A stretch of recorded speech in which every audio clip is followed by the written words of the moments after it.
God so loved the world, that he gave his only begotten Son, that whosoever believeth in him should not perish, but have everlasting life. For God sent not his Son into the world to condemn the world, but that the world through him might be saved. He that believeth on him is not condemned, but he that believeth not is condemned already, because he hath not believed in the name of the only begotten Son of God. Good morning and welcome. We're reading from the book of Esther this morning. So it's been a little while since we've read Esther. So I just really enjoy this story. I just think it's it's quite different. There are some obvious differences between this book and the other parts of the Bible, but it's got a bit of everything in this book. So also too, from a Hebrew perspective, or a Jewish perspective, it is we're on the last day of the month here of the 11th month on the Hebrew calendar for 2025. So 2026 doesn't pretty much begin until another month. So the first month of 2026 would start in a month's time, and just within a couple of weeks, it would be the Purim on the actual calendar. So not that we follow that closely, but it's just, it's approaching that time where historically this would have started to take place, this story where we see, that the Jews were enduring this great persecution and so forth. So it's an interesting thing, and it's just it's a good book, and there's a lot of lessons we can draw out of it, I think. So let's start reading Esther this morning, and learn all about the bravery of Esther, but also we can see the evil of Haman, and the righteousness of Mordecai, and also the king who finds himself in the middle somewhere. All right, the king's banquets. Now, in the days of Ahasuerus, the Ahasuerus who reigned from India to Ethiopia over 127 provinces. So this king, 127 provinces, that's a substantial, obviously, this is a substantial kingdom. In those days when King Ahasuerus sat on his royal throne in Susa, the citadel, in the 3rd year of his reign, he gave a feast for all his officials and servants. The army of Persia and Media and the nobles and governors of the provinces were before him. So, excuse me, if you're not aware, modern day Persia and Media is Iran. So we know that environment is it's a challenging place, and we've seen a lot happen there lately as well. It's seemingly publicly all kind of died down, but has it? But anyway, so that's the area we're talking about. So it says, while he showed the riches of his royal glory, so he had all his nobles and everybody before him, he's showing off his riches of his royal glory and the splendor and pomp of his greatness for many days, 180 days. And so the royal pomp is, and these things, of course, it's, look at me, look at what I've done. It's all about me, the king. Here's all my riches, here's all my wealth. He's showing it off, and as he's showing it off, you can see that there's missing a component here of the recognition of God, and that recognition of God being that God has given all these things to you, and therefore that's the only reason you have them, is because you have been given them by God. So anyway, I think that's an obvious point here. He's showing these things off, and God has given him the throne, but anyone who was doing such a thing would make sure that God was getting the glory, is my point.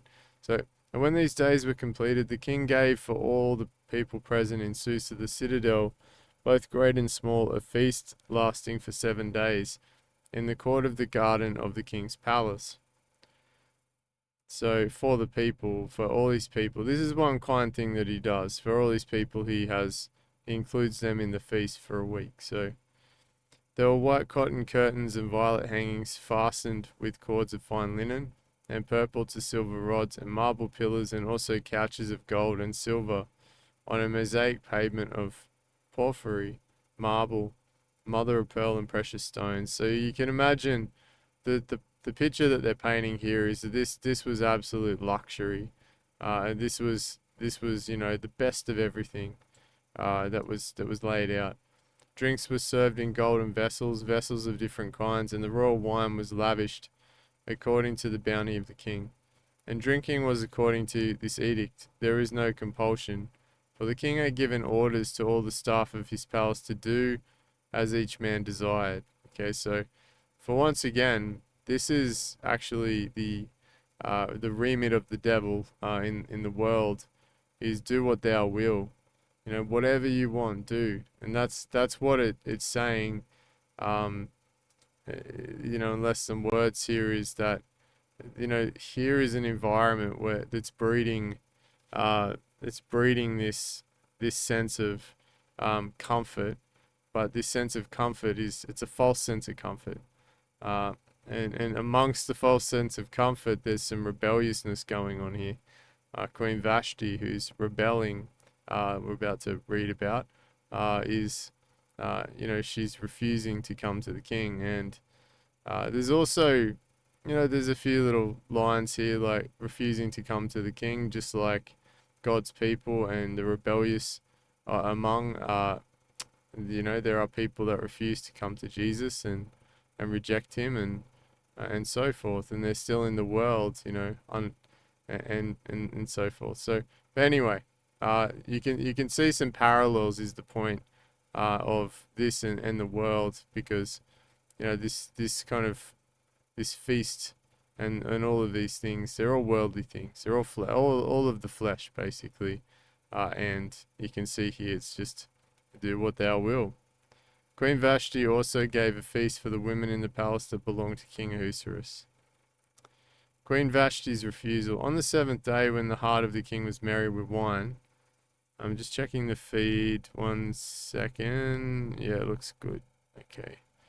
On the seventh day, when the heart of the king was merry with wine, he commanded Haman, Biztha, Harbona, Bigtha, and Abagtha, Zethar, and Carcass, they're hard names, the 7 eunuchs who served in the presence of King Ahasuerus, to bring Queen Vashti before the king with a royal crown, in order to show the peoples and the princes her beauty, for she was lovely to look at. But Queen Vashti refused to come to the king's command delivered by the eunuchs. At this the king became enraged, and his anger burned within him.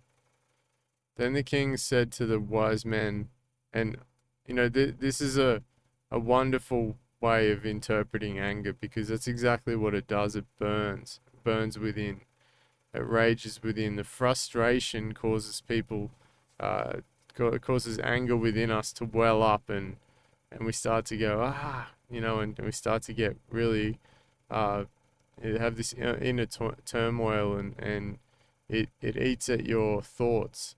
Anger just sits there and gnaws at you when you're angry. So if you're angry with somebody, it just gnaws and gnaws and gnaws at your thoughts constantly. It keeps going, and it's a real dangerous place to be, because it can lead to opening the door to the enemy. It will lead to opening the door to the enemy. So the Bible says, don't let the sun go down on your anger. So if you are angry about something, it's like, don't carry it on through the next day. Put it to rest, wake up and just move on from it, because it can destroy your life. That anger with the situation, with the person, all of these things are not good. All of these things are not good. But just a description of it, the anger burning within, it's exactly what it does. It's just this internal rage that just keeps going, and we have to learn to not allow that to happen, and to change our mind when it does happen, so that it doesn't become who we are. It doesn't, this root of bitterness doesn't well up within us, and then, we're in this state of unforgiveness, because there's nothing worse than unforgiveness. Unforgiveness is going to separate us from God so quickly, because it's not walking in His righteousness or His love. It's not walking in love at all. It's the opposite of walking in love. So then the king said to the wise men who knew the times, for this was the king's procedure toward all who were versed in law and judgment. The men next to him being Karshena, Shethar, Admatha, Tarshish, Meres, Marsina, and Memucan, the 7 princes of Persia and Media, who saw the king's face and sat first in the kingdom. So this is here it is here. According to the law, what is to be done to Queen Vashti, because she has not performed the command of King Ahasuerus delivered by the eunuchs. Then Memucan said in the presence of the king and the officials, not only against the king has Queen Vashti done wrong, but also against all the officials and all the peoples who are in all the provinces of King Ahasuerus. For the queen's behavior will be made known to all women, causing them to look at their husbands with contempt, since they will say, King Ahasuerus commanded Queen Vashti to be brought before him, and she did not come. This very day the noble women of Persia and Media who had heard of the queen's behavior will say the same to all the king's officials, and there will be contempt and wrath in plenty. If it please the king, let a royal order go out from him, and let it be written among the laws of the Persians and the Medes, so that it may not be repealed, that Vashti is never again to come before King Ahasuerus. And let the king give her royal position to another who is better than she. So when the decree made by the king is proclaimed throughout all his kingdom, for it is vast, all women will give honor to their husbands, high and low alike. This advice pleased the king and the princes, and the king did as Memucan proposed. He sent letters to all the royal provinces, to every province in its own script, and to every people in its own language, that every man be master in his own household, and speak according to the language of his people. Esther chosen queen. Oh, sorry. Let's just cover this a little bit more. So he says here, this edict. So Vashti was never again to come before the king because of her disobedience, and then let her position be given to someone else. And then it says here, he sent these letters. Because they didn't want to see this pattern would continue to repeat if she wasn't, made an example of, or she wasn't called out for what she did. They were worried that this would happen to all of them. All women will give honor to they must give honor to their husbands. And that's also biblical as well. So this advice pleased the king and the princes, and they sent letters everywhere, that every man be master in his own household, speak according to the language of his people. So, and after these things, when the anger of King Ahasuerus had abated, ceased, he remembered Vashti and what she had done and what had been decreed against her.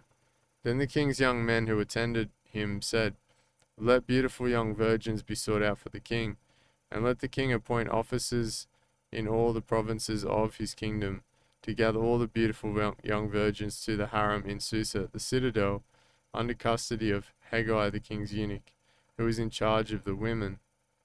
Let their cosmetics be given them, and let the young women who pleases the king be queen instead of Vashti. This pleased the king, and he did so. So essentially, they go through this beauty preparation process to stand before the king. This preparation process, if you have a look at it, it has this parallel to sanctification, and that sanctification is that before they can stand before the king, or before we can stand before Lord Jesus, before we can enter his house, we need to be sanctified. We need to be consecrated, to be prepared. Just as those in the tabernacle had to be consecrated and holy before they could stand, before they could be in God's presence.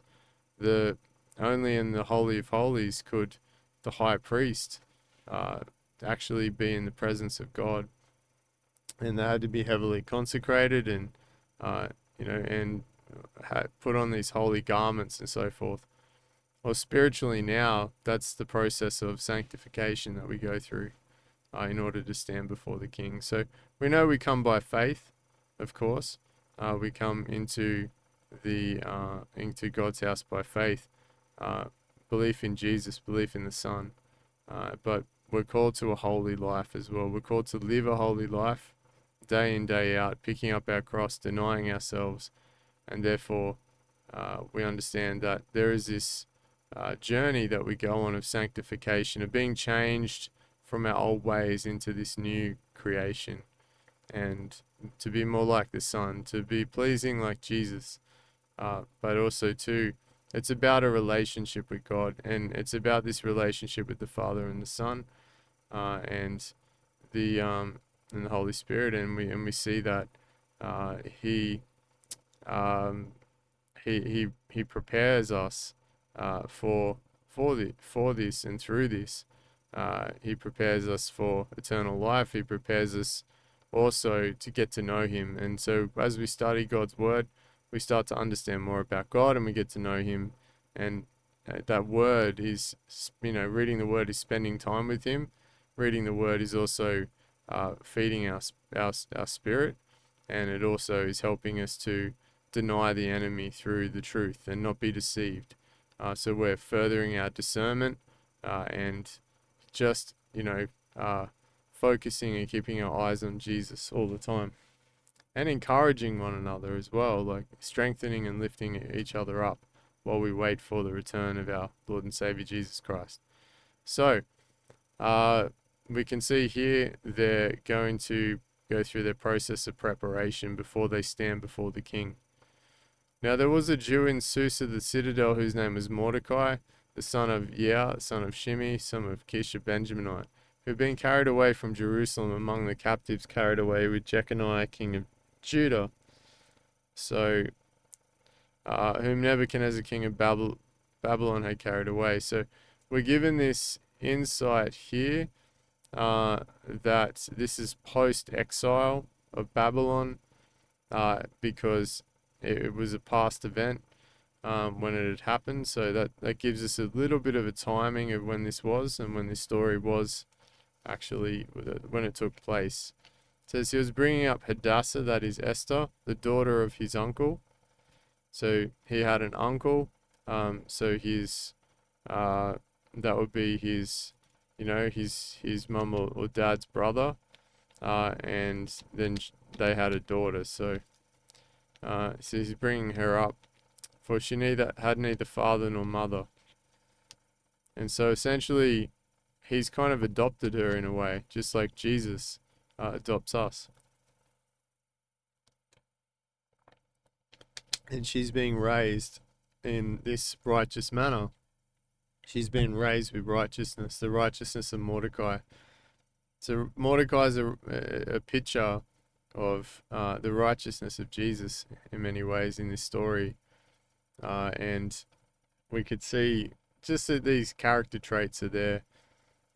All right, so, just things like how, for example, Jesus rides into Jerusalem on a donkey, and we see that for once, just in that moment, he's given the welcome and the exaltation that he deserves because of he was Jesus. He's the Messiah, or he is Jesus. He's the Messiah, and he's the King of Kings. But they and just like in this story, Mordecai actually, for what he does, he also gets that brief moment as well. He gets that brief moment of that recognition, because he actually saves the king's life from a plot. So there are all these like parallels that you could see that liken Mordecai to some of these character traits of Jesus. Like if you have a look at throughout the Bible, there's just so many characters that relate to Jesus in many ways. Like Joseph, the Savior, is one that stands out. Obviously David, and yeah, just just throughout the Bible, there's just so many different characters and it all leads back to Jesus anyway. So he's raising Esther, he's teaching her, uh, and it says, the young woman had a beautiful figure and was lovely to look at. And when when her father and her mother died, Mordecai took her as his own daughter.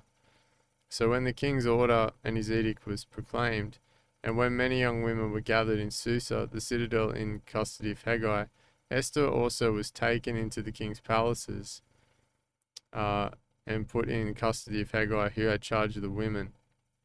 So basically, they seem to have just gone out and grabbed all these women and gathered them and took them and put them in custody of the eunuch, so who had charge of the women. And you can imagine, so at this time, it's essentially the king, he's like going, gather up all the virgins. And so that's what they've done. They've just gone and gathered them all up. And the young women pleased him and won his favor. Oh, sorry, the young woman pleased him and won his favor of Haggai. And he quickly provided her with her cosmetics and her portion of food, and with 7 chosen young women from the king's palace, and advanced her and her young women to the best place in the harem. So she had favor right away, favor with men, and obviously favor with God, because this was happening. Esther had not made known her people or kindred, for Mordecai had commanded her not to make it known. And every day Mordecai walked in front of the court of the harem to learn how Esther was and what was happening to her.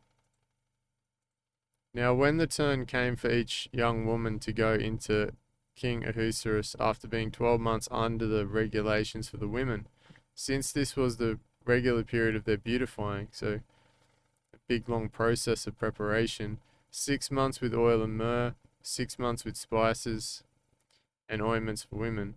When the young women went in to the king in this way, she was given whatever she desired to take with her from the harem to the king's palace.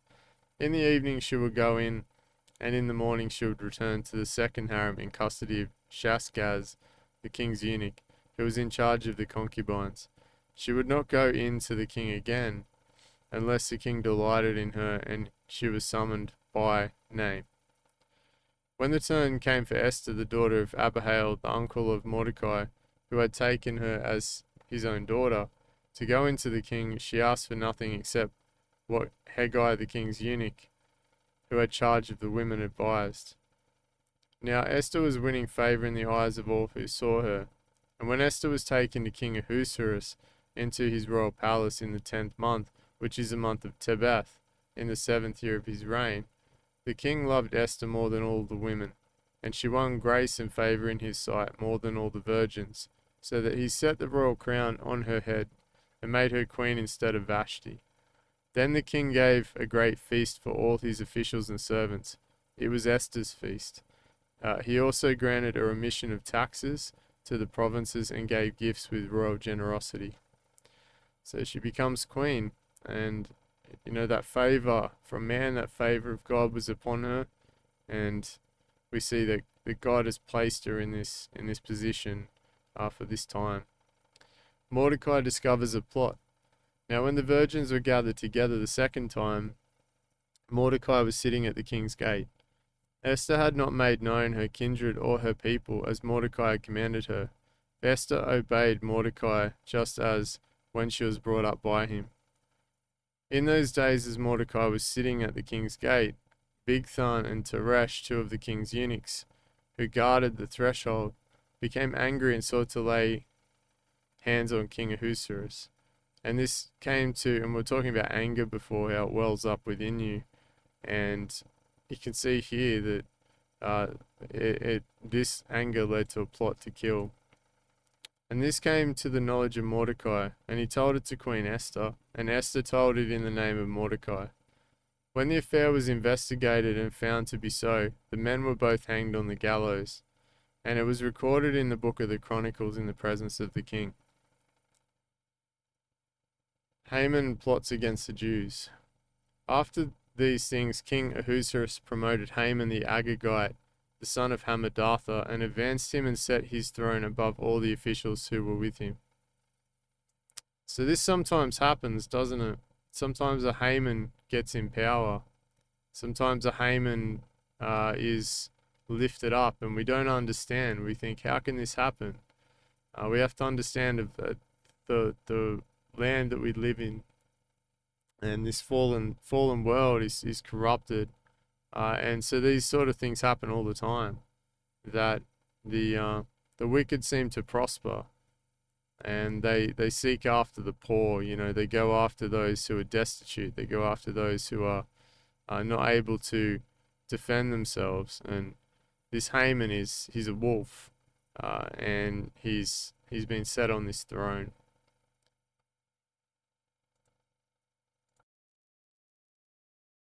So just having a look at the name Haman, for example, it translates to magnificent in the context of the Strong's Concordance of this of his name, but also in the Persian, it can mean also alone or solitary, which is interesting, because they're very different meanings, aren't they?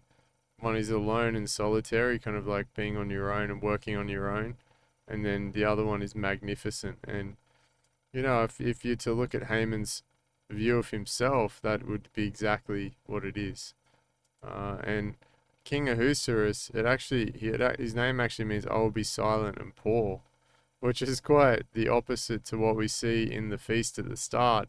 He's definitely not silent, and he's definitely not poor, but I mean, he's poor financially. He's not poor financially, but to be poor and poor in spirit is obviously something that is very different. And we know in Revelation it says, I know your poverty, but you are rich, to the church of Smyrna, I believe. The church of Smyrna endures this poverty, and it says that they are rich, right?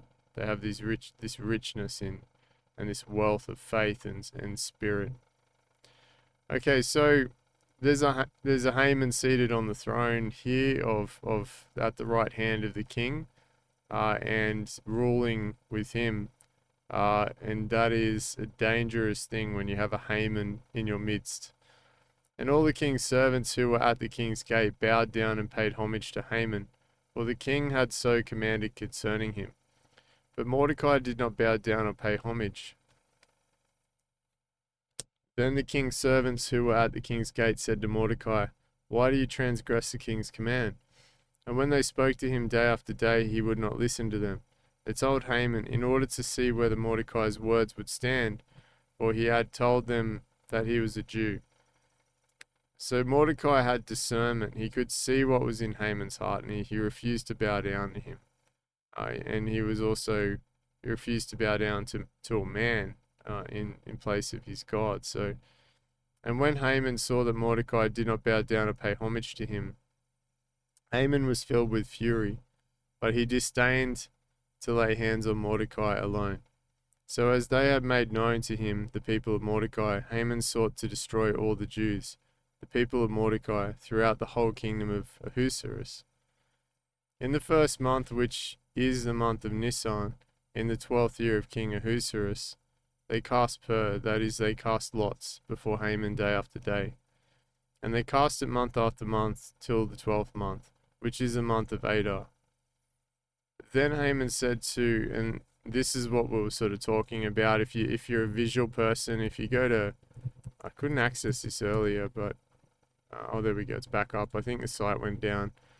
But if you look at where we are now, so if we just go, we're in the 11th month of 2025, and we are basically here today. So last night would have been a mild solar eclipse, or yesterday, and this is where we are today.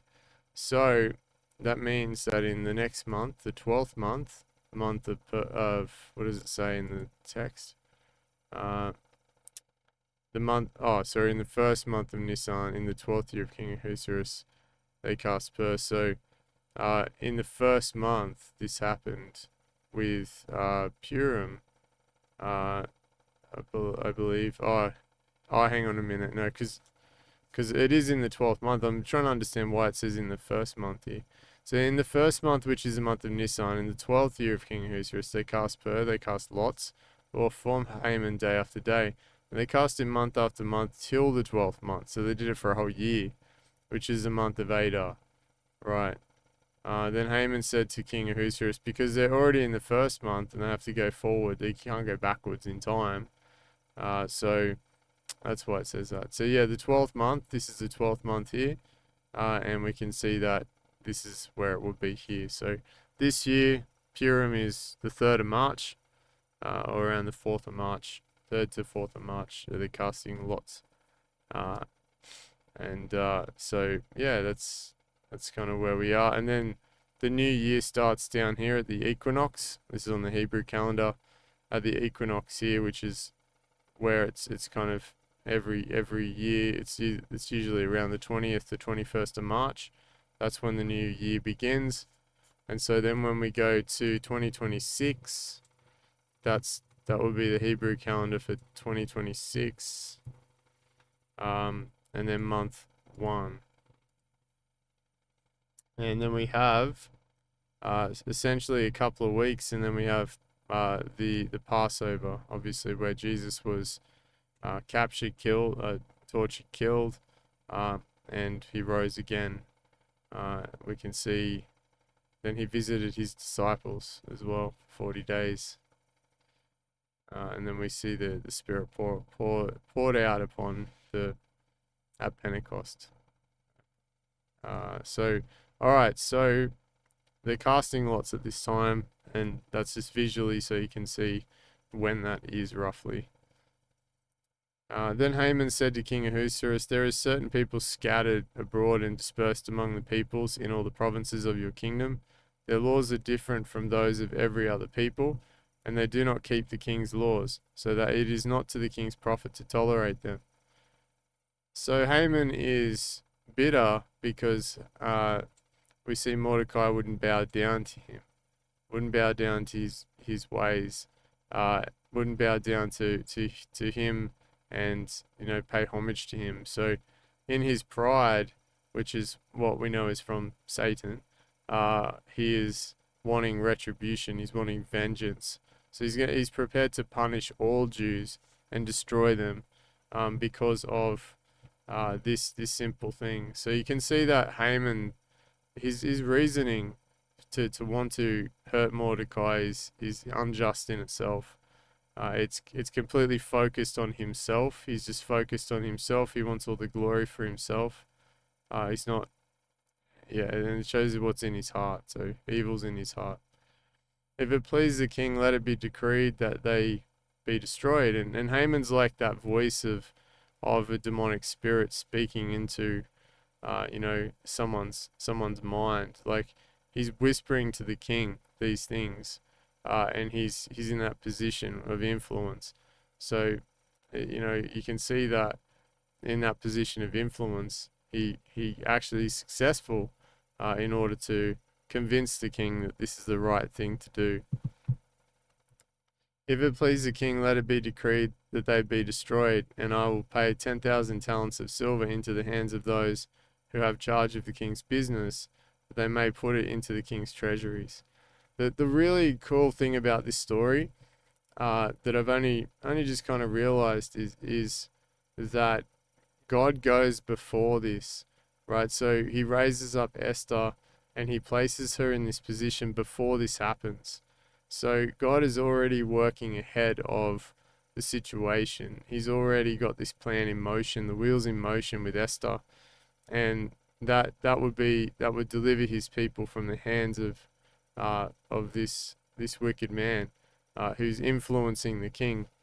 So that's what I love about this story. Is there's always something new that sort of you can draw out of it, but you can see that God is already at this stage. He's already got his beloved in his position, ready to be called by God to stand up in this time, because Esther's called to be bold. She's called to stand up, and that's a big part of what she's called to do. So So the king took his signet ring from his hand and gave it to Haman the Agagite, the son of Hammedatha, the enemy of the Jews. And the king said to Haman, "The money is given to you, the people also, to do with them as it seems good to you."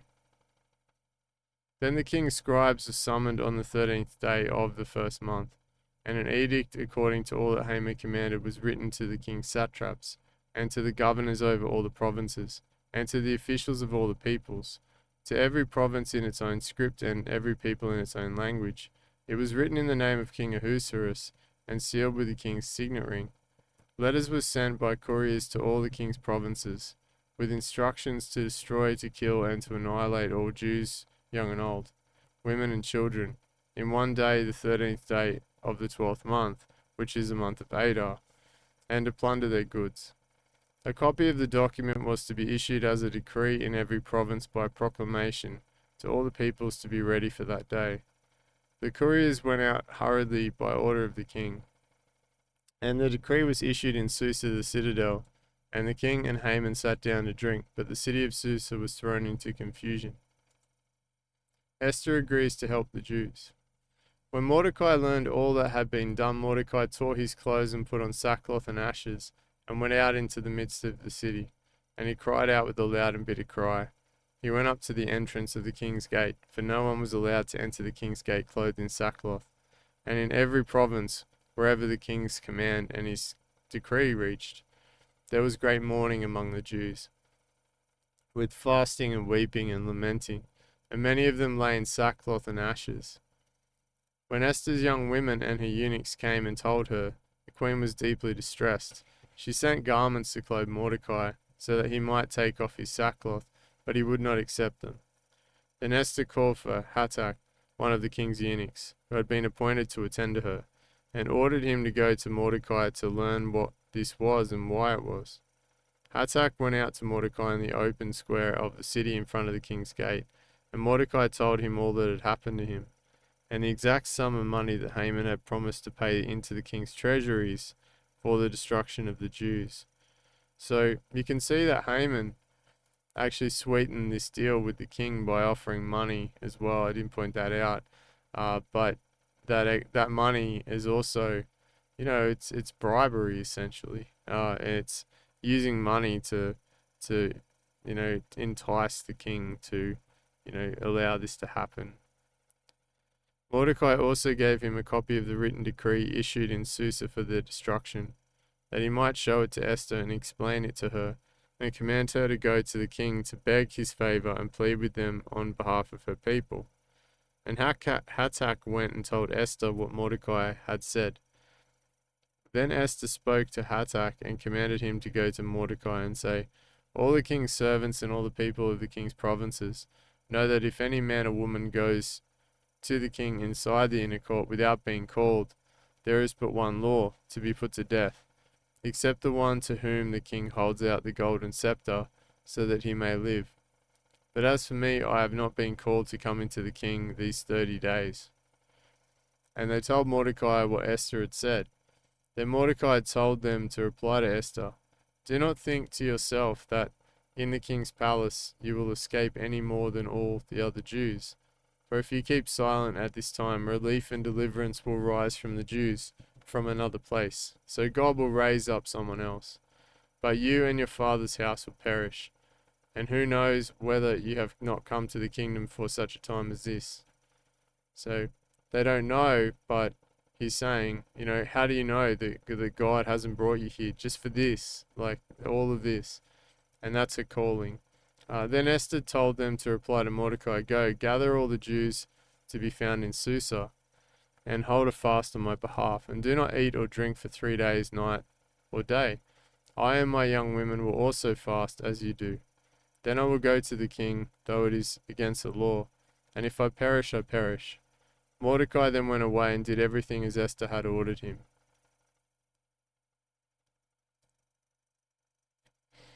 Esther prepares a banquet. On the 3rd day, Esther put on her royal robes and stood in the inner court of the king's palace, in front of the king's quarters, while the king was sitting on his royal throne, inside the throne room opposite the entrance to the palace. And when the king saw Queen Esther standing in the court, she won favor in his sight, and he held out to Esther the golden scepter that was in his hand. Then Esther approached and touched the tip of the scepter, and the king said to her, What is it, Queen Esther? What is your request? It shall be given you even to the half of my kingdom. Now, I think I skipped over the part where she fasts for 3 days, nothing to eat, nothing to drink. Just here, do not eat for 3 days or 3 nights, and my young women will also fast as well. So that's the Esther fast. It's a difficult fast if you haven't fasted much before. It can be challenging because it's 3 days and 3 nights, no food at all, no water at all. So then Esther approached and touched the tip of the scepter, which represents the king's mercy. So we understand Jesus has mercy upon us too. And the king said to her, What is it, Queen Esther?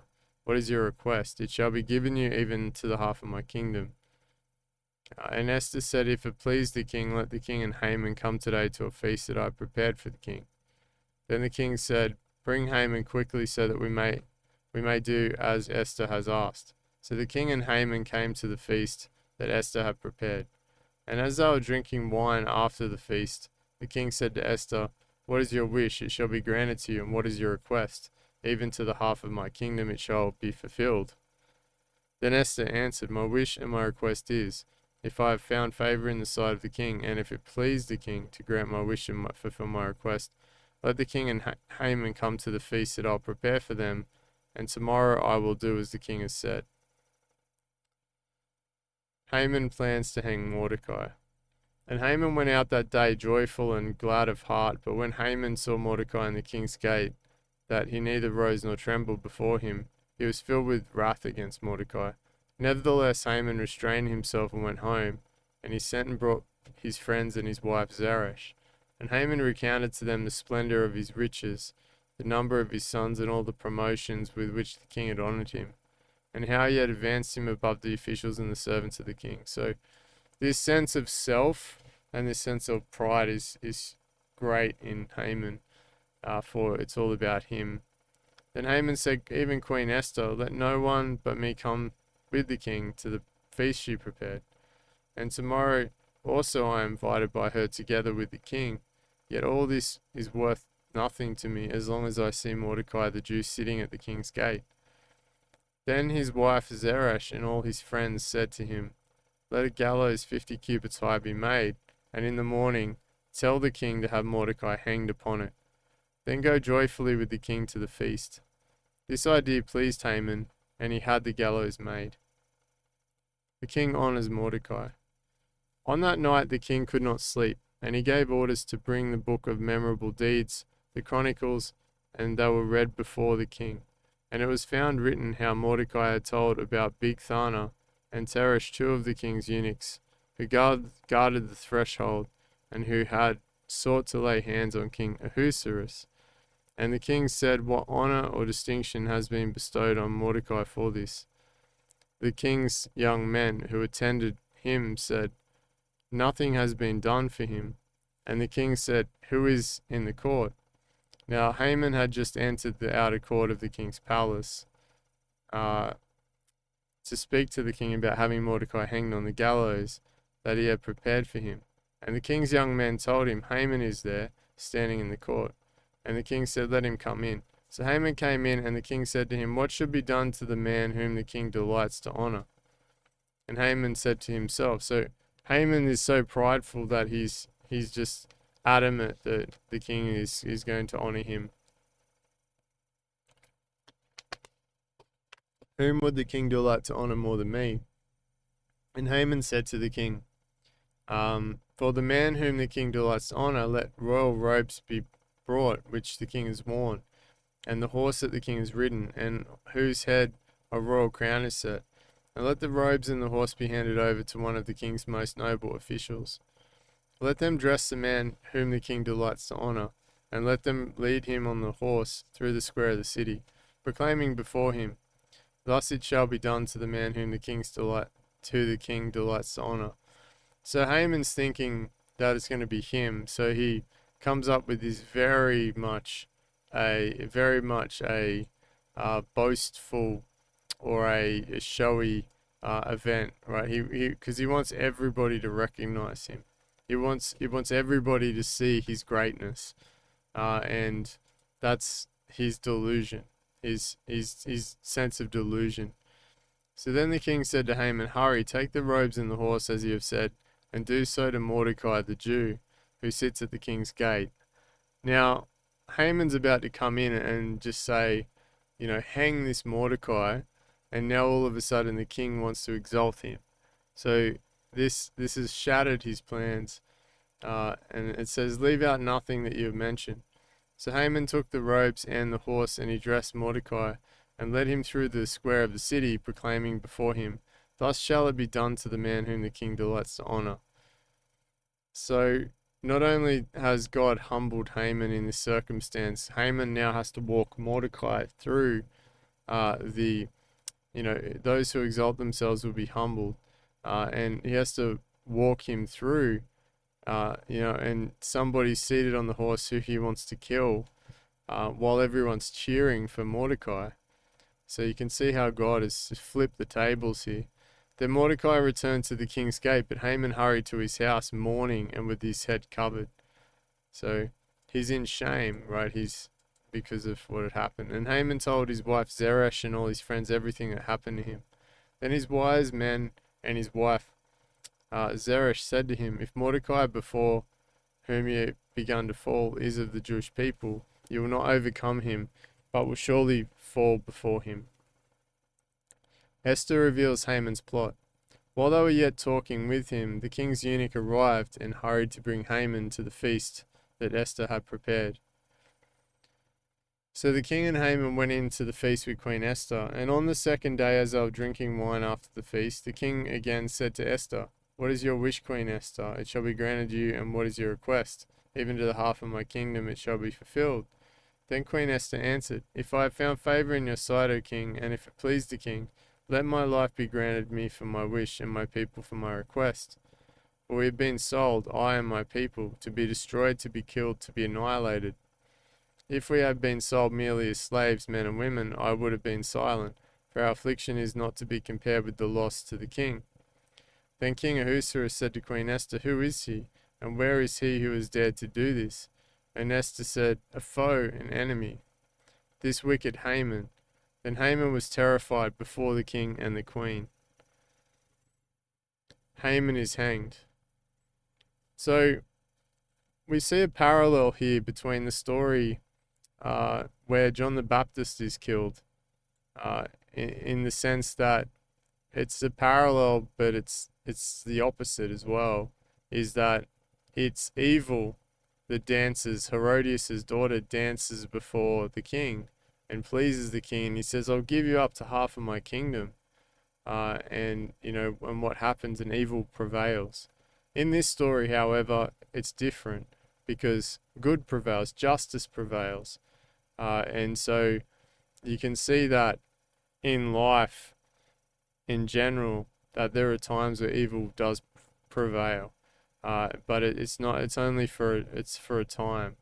When John the Baptist was killed, John had decreased while Jesus increased. His work was finished. Just like we see with the witnesses in Revelation 11, when the time is finished and they finish their role, they're killed. They die by faith, right? Their faith is tested until death. And we see that they're obviously, they go to be with the Father, and then they enter into heaven. So in this case, evil has prevailed, but evil hasn't prevailed, I should say. Evil hasn't prevailed. Evil is being called out, has been exposed, and that's part of the scriptures. Take no works take no part in the works of evil, instead expose it. And that's exactly what's happened here. So it's always a happy ending. Haman is hanged, and the king arose in his wrath from the wine drinking and went into the palace garden. But Haman stayed to beg for his life from Queen Esther, for he saw that harm was determined against him by the king. And the king returned from the palace garden to the place where they were drinking wine. As Haman was falling on the couch where Esther was, And the king said, "Will he even assault the queen in my presence in my own house?" As the word left the mouth of the king, they covered Haman's face. Then Harbona, one of the eunuchs in attendance on the king, said, "Moreover, the gallows that Haman has prepared for Mordecai, whose word has saved the king, is standing at Haman's house, 50 cubits high." And the king said, "Hang him on that." So they hanged Haman on the gallows that he had prepared for Mordecai. Then the wrath of the king abated. So you can see that the tables flipped here.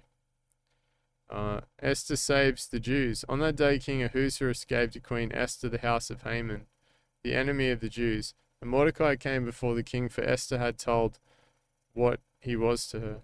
And the king took off his signet ring, which she had taken from Haman, and gave it to Mordecai. And Esther set Mordecai over the house of Haman.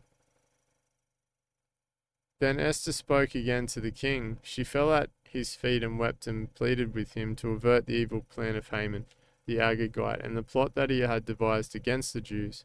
When the king held out the golden scepter to Esther, Esther rose and stood before the king. And she said, "If it please the king, and if I have found favor in his sight, and if the thing seems right before the king, and I am pleasing in his eyes, let an order be written to revoke the letters devised by Haman the Agagite, son of Hammedatha, which he wrote to destroy the Jews who are in all the provinces of the king. For how can I bear to see the calamity that is coming to my people? Or how can I bear to see the destruction of my kindred?" Then King Ahasuerus said to Queen Esther and to Mordecai the Jew, "Behold, I have given Esther the house of Haman, and they have hanged him on the gallows, because he intended to lay hands on the Jews. But you write as you please with regard to the Jews, in the name of the king, and seal it with the king's ring, for an edict written in the name of the king, and sealed with the king's ring, cannot be revoked." The king's scribes were summoned at that time in the 3rd month, so they have to undo the damage, what was done. Which is the month of Sivan on the 23rd day. So in the 3rd month, an edict was written according to all that Mordecai commanded. So 3rd month on the 23rd day. So go to month 3, the 23rd day. Okay, so it doesn't really mention anything on this calendar, but it would be somewhere around June. All that Mordecai commanded concerning the Jews to the satraps, the governors, to the officials of the provinces from India to Ethiopia, 127 provinces, to each province in its own script, and to each people in its own language, and also to the Jews in their script and their language. And he wrote in the name of King Ahasuerus, and sealed it with the king's signet ring. And he sent the letters by mounted couriers, riding on swift horses that were used in the king's service, bred from the royal stud, saying that the king allowed the Jews who were in every city to gather and defend their lives, to destroy, to kill, and to annihilate any armed force of any people or province that might attack them, children and women included, and to plunder their goods. On one day throughout all the provinces of King Ahasuerus, on the 13th day of the 12th month, which is the month of Adar, a copy of what was written was to be issued as a decree in every province, being publicly displayed to all peoples, and the Jews were to be ready on that day to take vengeance on their enemies. So the couriers, mounted on their swift horses that were used in the king's service, rode out hurriedly, urged by the king's command, and the decree was issued in Susa, the citadel. Then Mordecai went out from the presence of the king in royal robes of blue and white, with a great golden crown and a robe of fine linen and purple, and the city of Susa shouted and rejoiced. The Jews had light and gladness and joy and honor, and in every province and in every city, wherever the king's command and his edict reached, there was gladness and joy among the Jews, a feast and a holiday, and many from the peoples of the country declared themselves Jews, for fear of the Jews had fallen on them. The Jews destroy their enemies. Now in the 12th month, which is the month of Adar, on the 13th day of the same, when the king's command and edict were about to be carried out, on the very day when the enemies of the Jews hoped to gain the mastery over them, the reverse occurred. The Jews gained mastery over those who hated them. The Jews gathered in their cities throughout all the provinces of King Ahasuerus to lay hands on those who sought their harm, and no one could stand against them, for the fear of them had fallen on all the peoples. All the officials of the provinces and the satraps and the governors and the royal agents also helped the Jews, for the fear of Mordecai had fallen on them. But Mordecai was great in the king's house, and his fame spread throughout all the provinces, for the man Mordecai grew more and more powerful. The Jews struck all their enemies with the sword, killing and destroying them, and did as they pleased to those who hated them. In Susa, the citadel itself, the Jews killed and destroyed 500 men, and also killed Parshandathar, and Dalphon and Aspathar, and Paratha and Adalia and Aradatha, and Bashmata and Arasai and Aradai and Vaesatha. The 10 sons of Haman, the son of Hamadatha, the enemy of the Jews, but they laid no hands on the plunder. So they killed Haman's sons. That very day, the number of those killed in Susa the citadel was reported to the king. And the king said to Queen Esther, in Susa the citadel, the Jews have killed and destroyed 500 men, and also the 10 sons of Haman. What then have they done in the rest of the king's provinces? Now what is your wish? It shall be granted you. And what further is your request? It shall be fulfilled. And Esther said, if it please the king, let the Jews who are in Susa be allowed tomorrow also to do according to this day's edict, and let the 10 sons of Haman be hanged on the gallows. So the king commanded this to be done. A decree was issued. I'm just pausing for a minute. Didn't they already die here? So have killed and destroyed 500 men and also the 10 sons of Haman. So they've already killed them. The king says to Esther, they've already killed Haman's sons. But then down here it says, let the 10 sons of Haman be hanged on the gallows, but aren't they already dead? I'm not sure. I'd have to read that a few times to try and understand that. So the king commanded this to be done. The decree was issued in Susa, and the 10 sons of Haman were hanged. The Jews who were in Susa gathered also on the 14th day of the month of Adar, and they killed 300 men in Susa, but they laid no hands on the plunder. Now the rest of the Jews who were in the king's provinces also gathered to defend their lives, and got relief from their enemies, and killed 75,000 of those who hated them. It's a huge number of people. But they laid no hands on the plunder. This was on the 13th day of the month of Adar, and Adar is the 12th month, and there's Adar 2 on a leap year, which is a leap month. So Adar and Adar 2. Adar 2 is only for a leap year. It's a leap month. They add a month on the calendar. So month of Adar, on the 14th day, they rested and made a day of feasting and gladness. But the Jews who were in Susa gathered on the 13th day and on the 14th, and rested on the 15th, making a day of feasting and gladness. Therefore the Jews of the villages who live in the rural towns hold the 14th day of the month of Adar as a day for gladness and feasting, as a holiday, and as a day on which they send food of gifts to one another. So of the 12th month, let's go here, and month 12, I believe he's talking about. This is the feast here. So yeah, the 14th and the 15th of Purim. The feast of Purim inaugurated, and Mordecai recorded these things and sent letters to all the Jews who were in all the provinces of King Ahasuerus, both near and far, obliging them to keep the 14th day of the month of Adar, and also the 15th day of the same, year by year. Excuse me. As the days on which just yawning, just stretching as well. Been sitting down a lot lately. As the days on which the Jews got relief from their enemies, and as the month who had been turned for them from sorrow into gladness, and from mourning into a holiday, that they should make them days of feasting and gladness, days for sending gifts of food to one another and gifts to the poor. So the Jews accepted what they had started to do and what Mordecai had written to them. For Haman the Agagite, the son of Hamadatha, the enemy of all the Jews, had plotted against the Jews to destroy them, and had cast that is, cast lots, to crush and to destroy them. But when he came before the king, he gave orders in writing that his evil plan that he had devised against the Jews should return on his own head, and that he and his sons should be hanged on the gallows. Therefore they called these days Purim, after the term pure, Therefore, because of all that was written in this letter, all of that which they had faced in this matter, and all of what had happened to them, the Jews firmly obligated themselves and their offspring and all who joined them, that without fail they would keep these 2 days according to what was written and at the time appointed every year.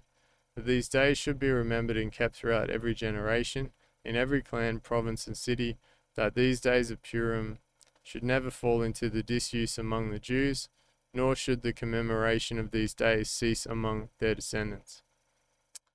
Then Queen Esther, the daughter of Abihail, and Mordecai the Jew, gave full written authority confirming the second letter about Purim.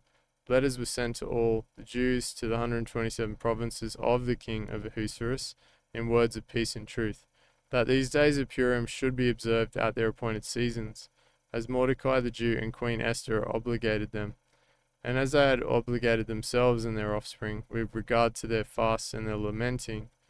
The command of Esther confirmed these practices of Purim, and it was recorded in writing. Okay, so, and that's, yeah, okay, so, and then we've got just this last little passage, and then that's the end of the book of Esther. The greatness of Mordecai. King Ahasuerus imposed tax on the land and on the coastlands of the sea, and all the acts of his power and might, and the full account of the high honor of Mordecai, to which the king advanced him. Are they not written in the book of the Chronicles of the king of Media and Persia? For Mordecai the Jew was second in rank to King Ahasuerus, and he was great among the Jews, and popular with the multitude of his brothers, for he sought the welfare of his people and spoke peace to all his people. And that is the end. So, a wonderful story. We see that evil gets called out, evil does not prevail, that God goes ahead of Haman and already puts Esther in position, ready to use Esther in this time for her to fulfill her purpose and destiny. We can see that God also, he has favor upon Esther, and that the king also has favor upon Esther, and that favor comes because they can see the light of God within her, and because she's chosen by God, that light of God is in her. And so you have to remember that in all circumstances, even when you're surrounded by evil and people that are evil, that light of God is going to shine through and going to be visible through all of that darkness. In fact, eventually it will overshadow the darkness. For the darkness cannot win against the light. It can't overcome the light. So sometimes we just have to be in position and just wait for our time, right? We just have to be in the right place, just waiting for our time, and where God will use us in whatever way he so desires, in order to help his people, or in order to maybe even in this case to help deliver a nation.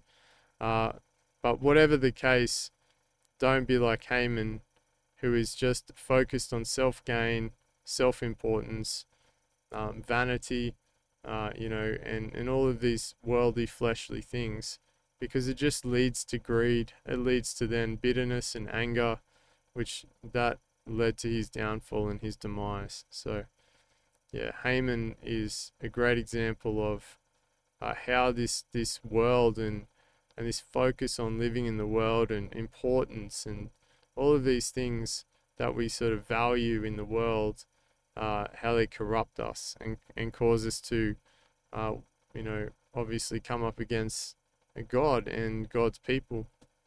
And that's where we end up, in that place of doing evil. And when I say we, I mean, we've all been sinners. We've all, in the past, we were all sinners who, were at enmity with God, that were at opposition with God, and we refused to come to him. We thought evil thoughts and other things. And now, yes, we still sin, but we're called and forgiven from our sins. So understand that we're seeking to sin no more.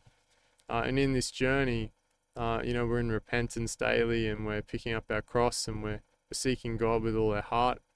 And it's a different thing now because we're forgiven. And yeah, so but we have to remember where we come from as well. We have to remember how we were before. And that evil that Haman's doing could be any of us, where anger and bitterness and jealousy get in the way, and all of a sudden you start to lose your way and want to persecute people because they haven't done what you expected them to do or whatever it might be. So I mean, humanity is under that curse from Adam and Eve. So we have this sin nature about us, and that sin nature is prevalent when we start to associate with things of evil. So I'll leave it there, guys. Thanks for reading with us today. Have a wonderful day in Christ. God bless, and Maranatha.